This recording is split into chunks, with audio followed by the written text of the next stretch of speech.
고민을 대신 결정해드립니다. 대결남이죠. 오랜만에 하는 것 같은데 오늘 사연은 심플합니다. 빌라를 살까요? 전세를 한 턴 더 살까요?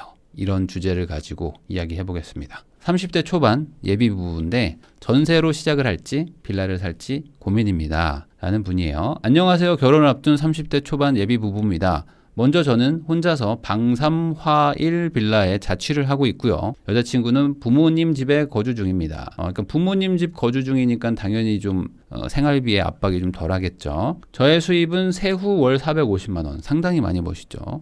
여자친구는 세후 약 270만 원, 이것도 많이 버는 겁니다. 근데 그동안 일하며 부끄럽지만 재테크엔 관심 없이 지출이 많아서 모아둔 돈이 4천 정도, 여자친구는 1,000만 원 정도입니다. 30대 초반인데 4천, 1,000이면 많은 건 아니에요. 맞죠? 그래서 이제라도 정신 차리고 둘이 정말 필요한 고정 지출을 제외하고는 이번 달부터 같이 모으고 있습니다. 그러니까 이제 모으신 지 얼마 안 됐습니다. 그러던 중 용인 보라동 쪽에 신축 빌라 분양 사무실을 우연히 들려가지고 집을 봤는데 둘이 살기엔 너무 좋더라고요. 당장 둘 자금으로 아파트 매입은 쉽지 않다. 당연하죠. 지금 5천 있는데 5천으로 아파트 사는 거는 좀 어렵죠. 그러니까 신축 빌라? 이거 좋은데? 여기서 살까? 둘이 살기 너무 좋은데. 입지는 민속촌역 생길 지역 근처고요. 교통, 주변 인프라가 나쁘지 않다고 판단이 됩니다. 다만 빌라다 보니까 가격 상승보다는 하락할까 걱정되는 부분이 있어가지고 망설여져요. 최근 그 지역 신축 빌라 4년 시세 조회를 해보니까 가격 방어나 조금 상승하기는 한 것 같더라고요.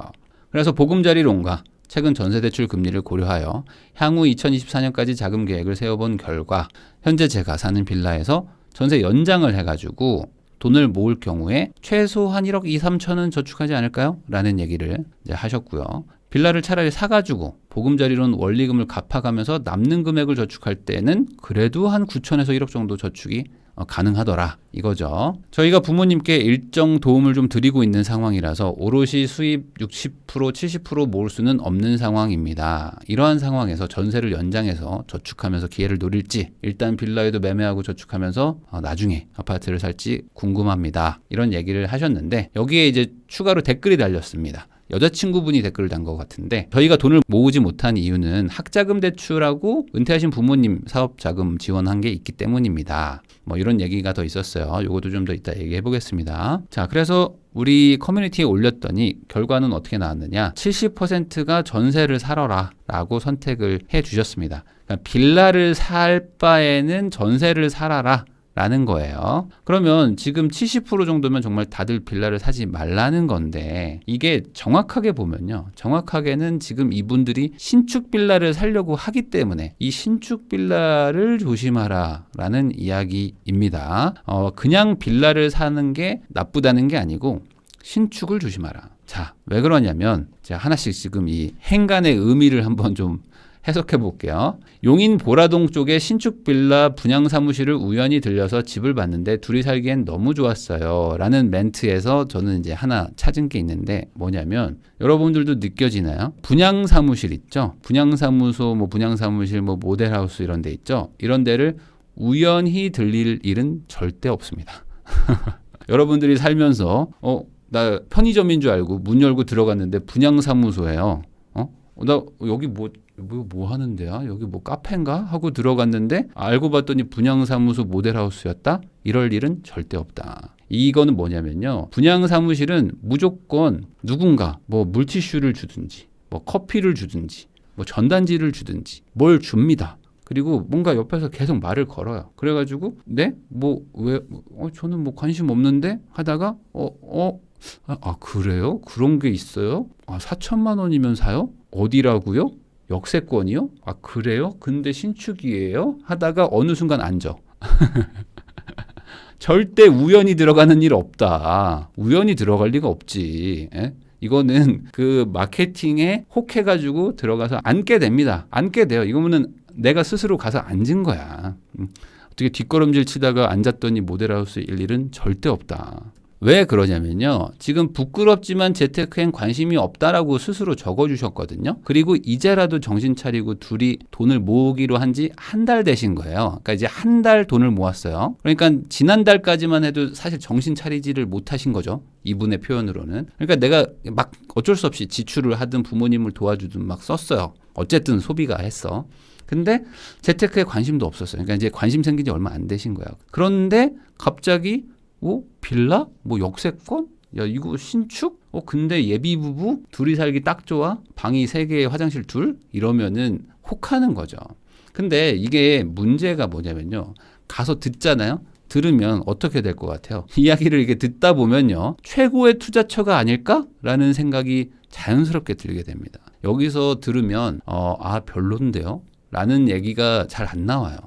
왜냐하면 별로인 것 같다는 생각을 할 사람들은 잘 안 가. 이런 데를 잘 안 갑니다, 우선. 그러니까 난 잘 몰라요. 잘 몰라야지 우선 이런 데를 잘 갑니다. 그리고 앉아 있어. 그러면은 이거 최고의 투자처일지도? 라는 생각이 들 수밖에 없어. 왜냐하면 거기에 있는 분들이 뭐 그냥 단순 알바생이 아니고요. 그냥 비전문가가 아니고 이런 거에 특화된 분들이 거기 계십니다. 그래서 이 앉은 분이 어떻게든 최고의 투자처가 될 것이다라고 생각할 수밖에 없는 멘트들을 열심히 준비해서 하시거든요.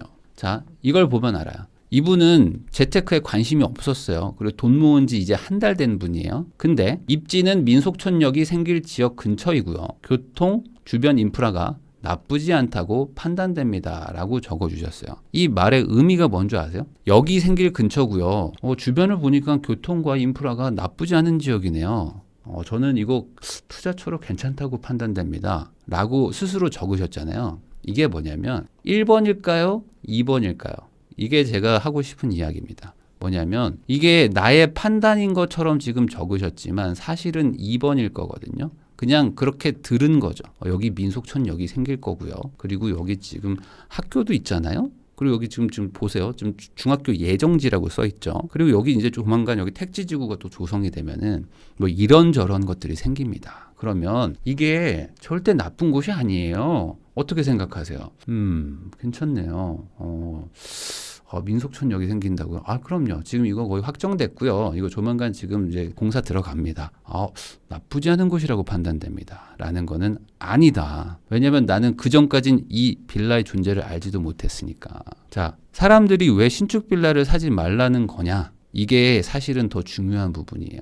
자, 아파트는 좋은 거고 빌라는 나쁜 거냐? 그 이야기가 아닙니다. 그리고 신축 아파트는 좋은데 왜 신축 빌라는 나쁜 거냐? 이것도 명확하게 모르시는 분들이 많아요. 뭐냐면 아파트는요. 신축이잖아요. 신축은 기본적으로 분양을 하잖아요. 그러면 이 분양가라는 게 정해지지 않습니까? 분양가. 아니 무에서 유를 창조했으니까 야 얼마에 팔아야 돼? 그러게요. 이거 얼마에 팔지? 라고 할 때 저희 뭐 5억에 팔까요? 7억에 팔까요가 이 분양가입니다. 그러니까 시작가죠. 시작가. 분양가는 시세랑 달라요. 시세가 5억인데 분양을 7억에 할 수도 있는 거예요. 가치 판단의 영역이니까. 근데 이 아파트라는 거는 그래도 규모가 좀 있고 그리고 여러 어떤 뭐 공공기관 뭐 어떤 금융기관에서 분양가 통제를 하는 게 있습니다. 안 한다 하더라도 어느 정도 통제가 들어가요. 특히 대단지구 하면 더더욱 많이 들어갑니다. 그러니까 이 신축 아파트는 이 분양가 뻥튀기 하기가 쉽지는 않습니다. 물론 어떤 지역들에서는 너무 고분양가예요 라고 얘기하는 지역들도 있어요. 그렇지만 전국적으로 봤을 때 모든 게 다 완전 비싸게 팔고 절대 안 남는 가격에 팔지는 않습니다. 어느 정도 통제가 되거든요. 근데 오피스텔, 뭐 빌라 뭐 이런 것들은 분양가의 그 선정이 되게 자유롭습니다. 그러니까 이 분양가 통제가 없기 때문에 신축 빌라를 산다는 거는 이 가치 판단이 상당히 중요한 포인트라는 거죠. 그래서 이런 빌라, 오피스텔 이런 것들이 신축 분양을 하게 되면은 당연히 아무 호재도 없는데 그냥 분양할 리가 없잖아요. 뭔가 있을 거 아닙니까? 그 동네에. 그러니까 호재는 있을 거예요. 호재가 있겠죠. 그러면 이거를 이 매수자가 돈을 벌게 해주려고 하는 게 아니고 그것까지 싹 다 갖다 모아옵니다. 다 모아와. 앞으로 10년치 호재 있는 거 다 가져와. 여기 뭐 지하철역 뭐 검토 한번 한 적 있는데요. 야 그럼 이거 확정으로 가자. 여기 뭐 옛날에 여기 저수지 있는데 이거 뭐 공원으로 할 수 있다. 야 그럼 그걸로 가는 걸로 가. 그래서 뭐 10년치 거 다 모아와. 모든 호재를 다 모아가지고 끌어모아가지고 이런 호재들이 있기 때문에 지금 이 가격입니다. 그러니까 사셔야 돼요. 라고 가는 게 많습니다. 어쩔 수 없어요. 근데 아파트는 어떻게 되죠? 아파트는 기본적으로 시세라는 게 어느 정도 형성이 돼 있습니다. 그러니까 옆에 뭐 구축 아파트가 있든 뭐 주변에 신축 분양한 아파트가 있든 뭐라도 좀 비교를 해볼 만한 게 있어요. 그리고 정 안 되면 인터넷에 물어보면 청약에 관심 있는 분들이 막 답변도 해주고 합니다. 그래도 좀 물어볼 곳이 있다. 근데 빌라는 어떻죠? 우선 시세를 잘 모르고 그리고 주변에 있는 뭐 신축 빌라가 얼마인지도 잘 모르겠고 조사하려니까 그런 것도 좀 어렵죠. 그리고 뭐 인터넷을 뒤져봐도 잘 안 나와요. 그리고 뭐 저희가 뭐 여기 보라동에 뭐 빌라 하나 신축 받으려고 하는데 이거 괜찮나요?라고 하면은 뭐 사람들이 관심도 없어. 그러니까 사실 이게 되게 어려운 거예요. 빌라 쪽이. 그러니까 신축 빌라를 산다고 무조건 나쁘다는 게 아니고 신축 빌라도 좋은 곳이 있겠죠. 근데 그게 딱 나한테 마침 나는 잘 모르는데 어떤 뭐 기이한 인연으로 만나가지고 나한테 정말 이 대단한 기회가 온 것일까라고 생각하기에는 조금 어렵다. 근데 많은 분들이 이걸 또 오해하시는 게 아니 그렇게 비싸게 팔면 안 되는 거 아니에요? 왜 원래는 3억인데 막 3억 5천에 막 팔고 막 4억에 팔고 하는 거예요. 예를 들어 무조건 이렇다는 게 아닙니다. 그럼 원래 가치는 3억인데 막 4억에 팔면 이건 나쁜 거 아니냐라고 생각하실 수도 있는데 이건 절대로 문제가 되지 않습니다.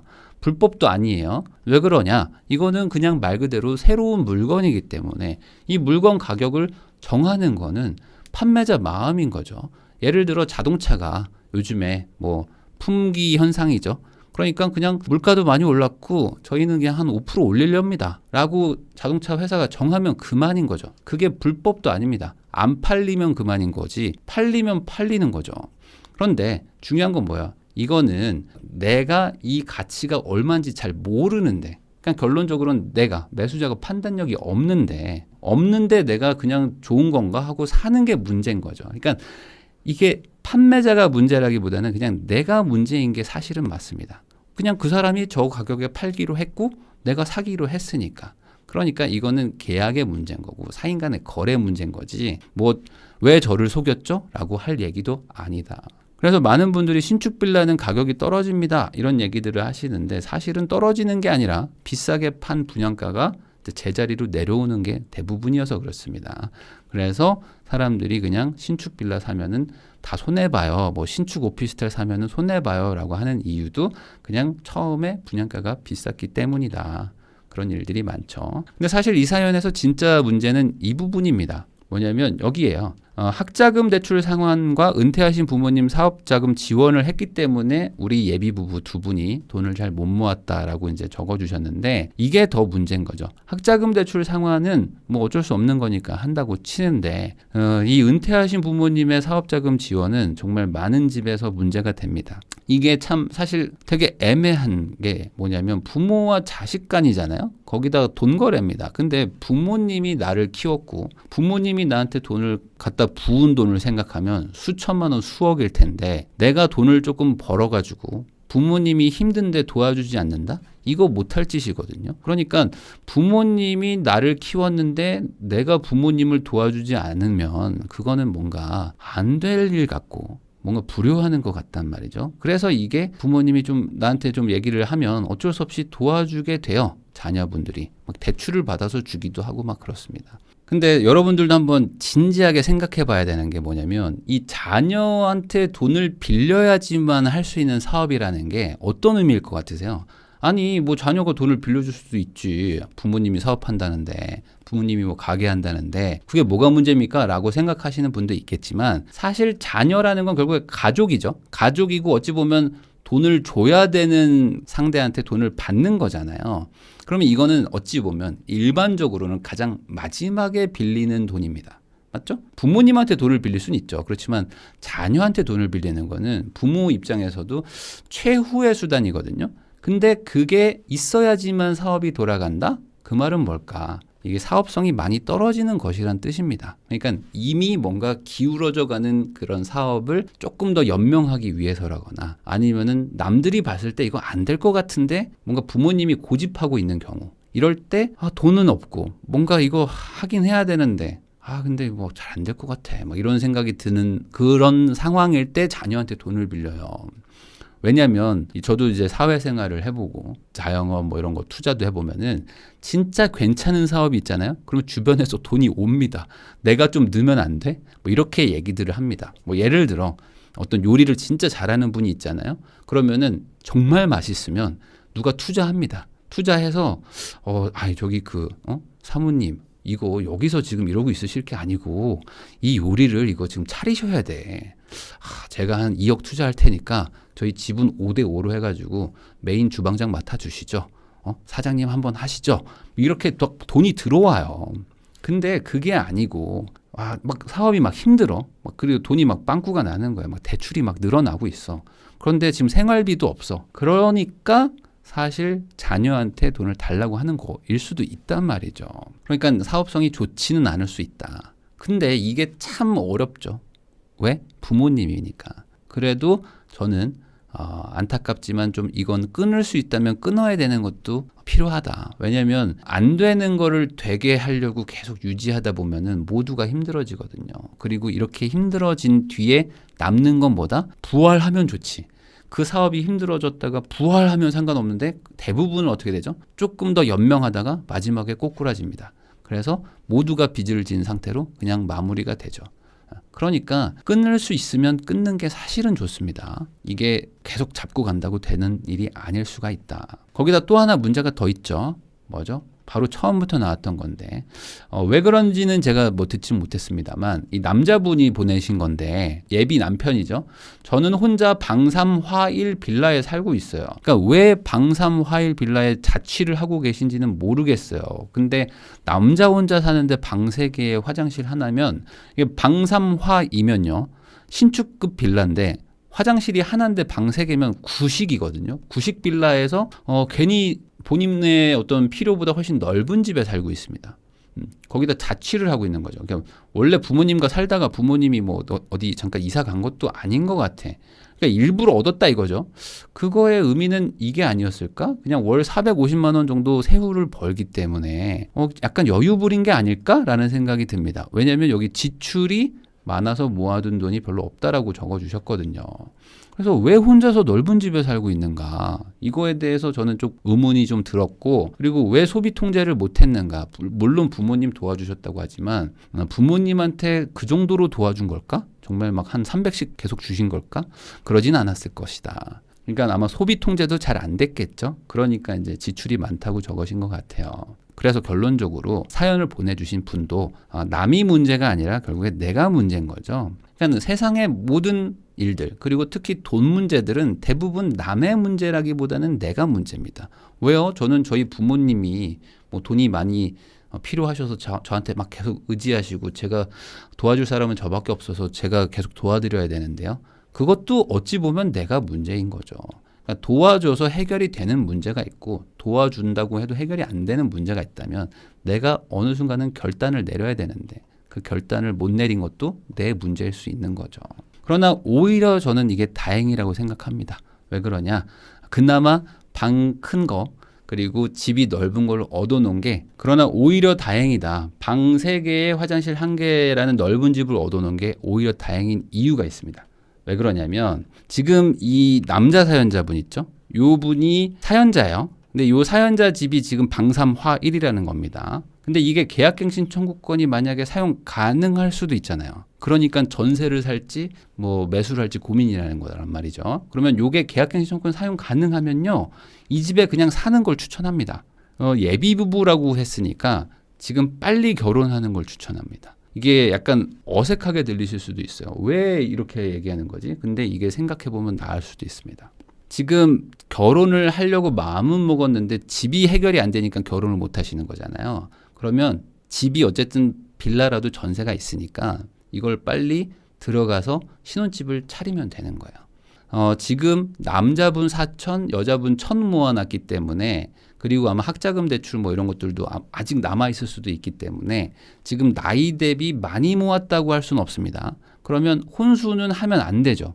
혼수는 사치입니다. 그리고 남자분이 방 3개에 화장실 1개를 살고 있다는 거는 기본적으로 가구나 가전은 이미 있을 것 같아요. 그러니까 그냥 그 집에 들어가서 살면 됩니다. 그냥 살면 되고 있는 거 그대로 쓴다. 여기서 지금 분위기 내고 뭔가 기분 내가지고 가구를 바꾼다? 그러지 않으셨으면 좋겠고요. 그냥 있는 거 쓰는 거죠. 그리고 왜 여길 들어가라고 하는 거냐면 이분들의 공부 수준은 그냥 초보자예요. 제가 봤을 땐 극초보자입니다. 극초보자일 것 같아요. 뭔가 지금 대단한 공부가 되진 않으셨을 것 같아요. 이럴 때는 조급하죠. 조급하지만 하지 마라.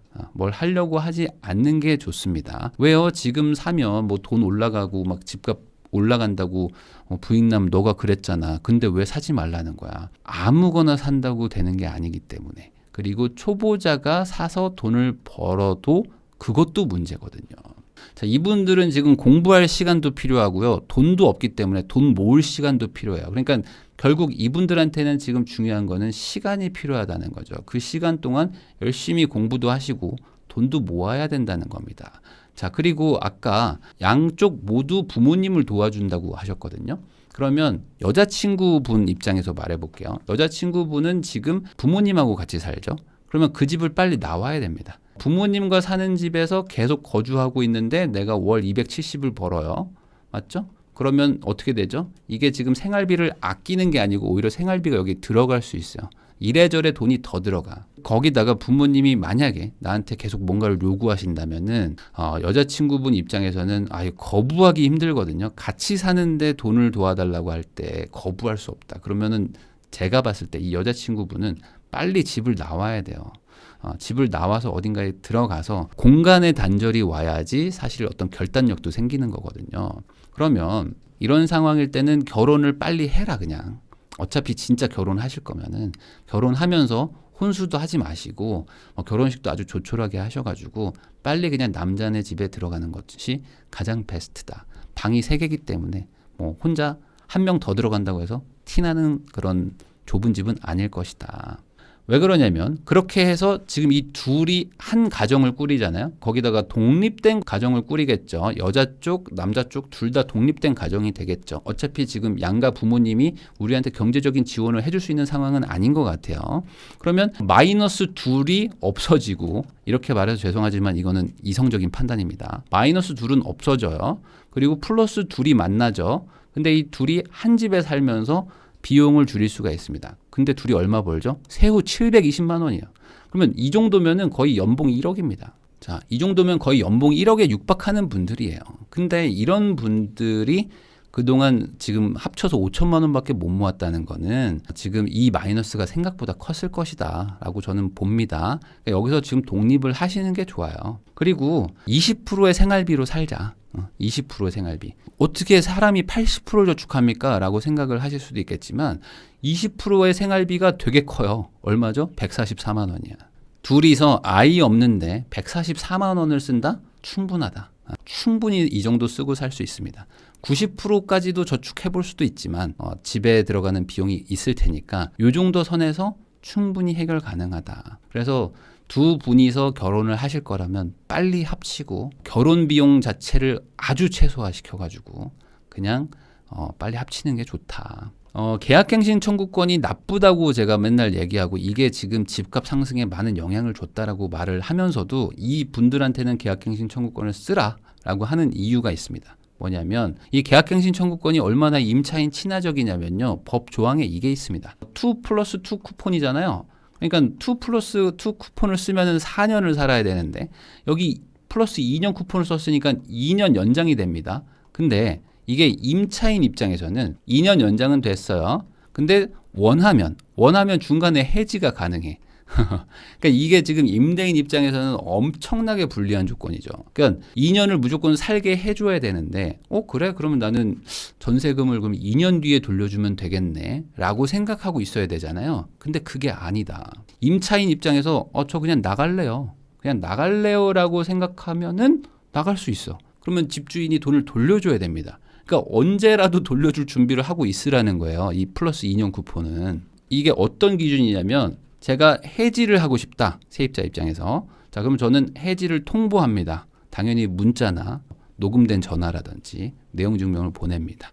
그리고 나서 저는 오늘부로 계약 해지를 하고 싶습니다. 라고 얘기하면은 집주인은 3개월 뒤에 돌려줘야 됩니다. 3개월 뒤. 3개월보다 빨리 돌려줄 필요는 없지만 3개월째 날에 돌려줘야 돼요. 그러면 보증금을 받고 임차인은 나갈 수가 있다. 그러니까 이분들 입장에서는 지금 어차피 빌라 살고 있는데 플러스 2년 쿠폰을 쓰게 되면은 2년 동안 돈이 묶이는 거지. 이거 어떡하지? 지금이라도 집을 살까라고 생각이 조급해진단 말이죠. 근데 그럴 이유는 없다. 물론 이거 가지고 또 나중에 뭐 분쟁 생겨서 뭐 소송 한 해 만에 할 수도 있지만 꼭 2년을 다 채울 필요는 없을 것이고, 그리고 요즘에 전세가가 많이 올라가지고 계약갱신 청구권을 쓴 다음에 중간에 나간다고 했을 때 집주인들이 별로 싫어하지 않습니다. 그러니까 이게 또 생각보다 그냥 스무스하게 넘어갈 수도 있거든요. 그래서 지금 이사 비용도 아끼시고 혼수 비용도 아끼고, 그래서 시간을 벌어서 공부를 해야 된다. 그러면 충분히 기회가 올 겁니다. 왜냐하면 이분들은 720만 원씩이나 벌고 한 달에 거의 600만 원 가까운 돈을 저축할 수 있는 분들이기 때문에 그렇게 1년만 모으면 돈이 그냥 뭐 7, 8천이 모이는 거죠. 그 상태로 한 1, 2년 정도 더 지나간다든지 아니면 그 중간에 뭔가 공부를 충분히 하셔가지고 야, 이거는 진짜 괜찮은데, 내가 물티슈 받고 들어가서 좋아 보이는 데가 아니고 공부를 했더니 야, 여긴 진짜 좋은데 라는 생각이 들 때 사면 된다. 그거 사고 필요하면 집을 빼서 월세를 가시든지 뭐 실거주를 하든지, 그건 그때 가서 판단할 일이라는 거죠. 마지막으로 이분들한테 한마디 하고 싶은 건 이겁니다. 이제는 배수진을 치는 거다. 배수진은 뭐죠? 뒤가 물이라는 겁니다. 이제 싸워서 죽든지 물에 빠져 죽든지 둘 중에 하나밖에 없다라고 생각하시고, 이제부터는 변명은 통하지 않는다라는 생각으로 남한테 의지하지 말고 두 분이서 한번 이빨 꽉 깨물고 살아보시면은 충분히 반전의 기회는 있을 것이라고 생각하고, 그동안 뭔가 돈이 새는 부분이 있었다면은 이번에 확실하게 틀어막고 두 분이서 똘똘 뭉쳐가지고 한번 80% 저축하고 살아보시죠. 그러면 또 좋은 날이 올 겁니다.